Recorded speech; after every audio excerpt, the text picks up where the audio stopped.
이번 주 토요일에 예정된 윤석열 대통령 탄핵안 표결과 관련해서도요, 국민의힘 내부에서 기류 변화가 감지됩니다. 지난번 표결에 참석했지만 반대표를 던졌던 김상욱 의원이요, 오늘 2차 표결에 대한 자신의 입장을 이렇게 밝혔습니다. 저는 여당의 국회의원입니다. 이번 참극에 저도 책임이 있다고 생각합니다. 잘못된 대통령을 빨리 내려오게 해야 한다고 생각합니다. 그래서 저는 적극 표결에 참가해서 적극 찬성할 생각이고, 저희 국민의힘의 동료 의원들에게도 적극적인 표결 찬성을 독려할 계획입니다. 우리 국민의힘은 이 국가적 잘못에 대해서 진정으로 국민들께 사죄해야만 합니다. 친한계로 분류되는 배현진 의원도요, 이번에 표결에는 참여하겠다 이런 입장을 밝혔습니다. 이어서 한번 들어보시죠. 표결 들어갈 겁니다. 많은 의원들이 표결 지난번에 들어가지 못한 것에 대해서 일단 선배님들 의견 존중하긴 했지만 당의 큰 패착이라고 공감하고 있고, 표결에 불참하는 게 지침이었기 때문에 따라드렸던 거거든요. 이번에 만약에 부결 당론이 정해지면 다른 그거는 저한테 물어보지 마시고요. 1차 탄핵안 표결 때는 국민의힘이 불참하는 걸 당론으로 정해서 결국 195명만 참석했기 때문에 정족수가 미달돼서 폐기가 됐었습니다. 하지만 2차 표결은 좀 다를 것 같지요. 벌써 지금 최소 6명이 표결에 참석하겠다라는 입장입니다. 6명이요. 자, 지금 사실상 이번 주 토요일에 참석하겠다라고 의사를 밝힌 의원들을 저희가 보여드리고 있습니다. 조경태 의원 처음부터 참석해서 찬성표 던지겠다 이렇게 말했다가 국민의힘에서 당론으로 결정되면서 불참을 했던 분인데 이번엔 참석할 것 같고요. 김상욱 의원은 들으신 대로 참석해서 찬성표를 던지겠다고 했습니다.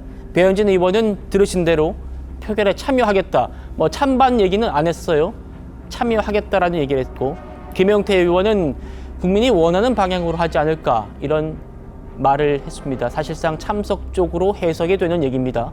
그리고 1차 투표 때 참석했던 안철수 의원, 김혜지 의원도 토요일 표결에 참석할 걸로 전망되면서 지금 아직까지 탄핵안 부결 당론, 호 대변인, 이 당론 네. 아직 유지되는 거죠? 네, 물론입니다. 그렇죠. 그런데 네. 지금 그렇기 때문에 6명이 참석하겠다는 입장을 밝히면서 균열이 보인다라는 해석이 나와요. 어떻게 들으십니까? 네, 어느 정도 일리는 있지만요.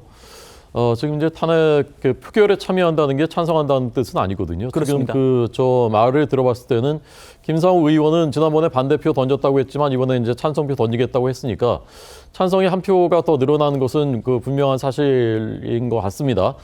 다만 안철수 의원의 경우는 또 오늘 조금 입장을 좀 달리 해석할 수 있는 발언이 있었습니다. 그런가요? 탄핵만이 최선이라고 생각하지는 않는다. 다만 대통령의 조기 퇴진이 필요하다라는 입장이거든요. 그다음에 이제 조경태 의원은 지금 말씀하는 뉘앙스로 봤을 때는 탄핵에 찬성하는 표를 던질지도 모르겠다라는 해석이 가능하고요. 다만 김용태 의원이나 배현진 의원 같은 이런 분들은 표결 자체 참여하지 않는 것은 잘못이다. 표결에는 참여하는 것이 옳다. 아마 이런 생각을 하는 의원들은 저 외에도 꽤 있을 것 같습니다. 이 부분 계속 이제 논란이 있고 비판을 받았었던 부분이고요.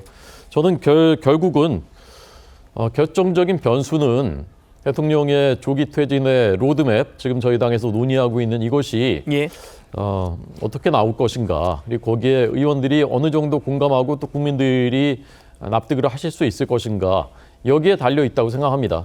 지금 TF에서는 2월 또는 3월 하야, 그리고 2달 뒤에 대선 치르는 이 방안에 대해서 공감대가 이루어지고 저희 당에서 일치된 당론으로 만들어진다면 저는 탄핵안은 여전히 부결될 가능성이 훨씬 더 높다고 생각하고요. 그러나 이것이 이제 당론으로 일치된 결론을 내리지 못하게 된다면 어쩌면 더 탄핵이 가결될 가능성, 이번 토요일에 가결될 가능성이 더 높아지지 않겠는가, 그렇게 전망하고 있습니다. 네.